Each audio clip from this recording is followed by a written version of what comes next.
While you were watching the news, the world's financial plumbing was quietly being ripped out and replaced. In April of 2026, a project called mBridge just crossed a terrifying threshold of $55 billion in cumulative transaction volume. This isn't about Bitcoin, and it isn't any conspiracy theory. This is a technical bypass. For the first time in 80 years, nations are settling multi-billion-dollar trade volumes in seconds without being any cent hitting any US bank. Today we are looking at how Digital Silk Road just went live and why year 2026 is the year when US dollar officially lost its monopoly on convenience. The dollar is king. We're going to keep it that way, okay? Moving away from this excessive dependence on the US dollars. Can the BRICS countries challenge the dominance of the US dollar?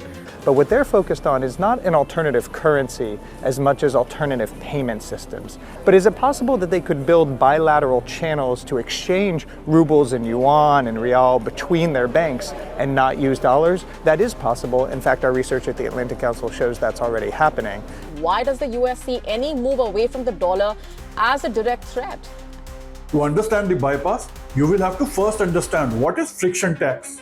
Let's say if an importer in Thailand imports some goods from Australia, they don't just send money, they send a message through SWIFT, SWIFT. That message bounces through 3 or 4 correspondent banks in London or New York. The result? It takes roughly 3 to 5 days to settle and about 6% of transaction fees. And most importantly, US government can see it and stop it at any point of time. In 2026, that is no longer a risk that Global South is willing to take anymore. They want the speed of internet and sovereignty of gold. Enter Project mBridge. This is a literal bridge, CBDC, or in other words, central bank digital currencies.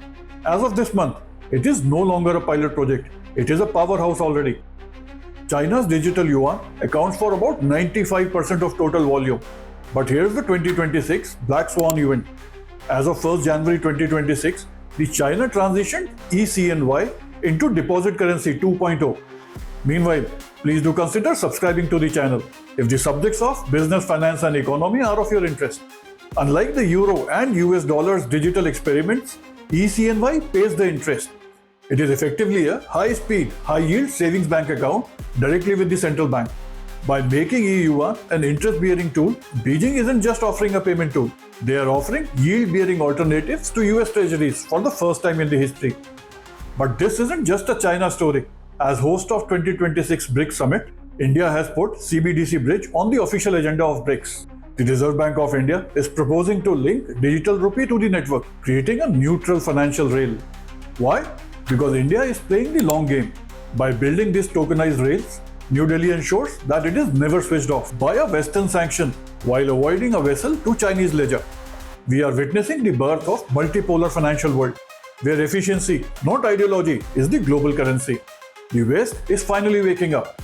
The BIS just launched Project Agorá, a rival unified ledger for dollar and euro, but they are years behind. We are no longer living in a world with just one global ledger. We are living in a world of interoperable blocks. For you, the professional, message is very clear. The dollar isn't going to zero, but it is losing its monopoly of convenience. The real winners of 2026 aren't the ones betting on crash. They are the ones who are building the bridges between these two worlds. I have linked the full Atlantic Council data in description. My question to you, would you trust a BRICS-led digital rail over the traditional banking system if it was 40% cheaper? Do mention your views in the comments. Let's debate it there. And if you have liked the content of this video, do not forget to like the video and subscribe to the channel. And definitely share with others who may need to know. Be inspired, keep building.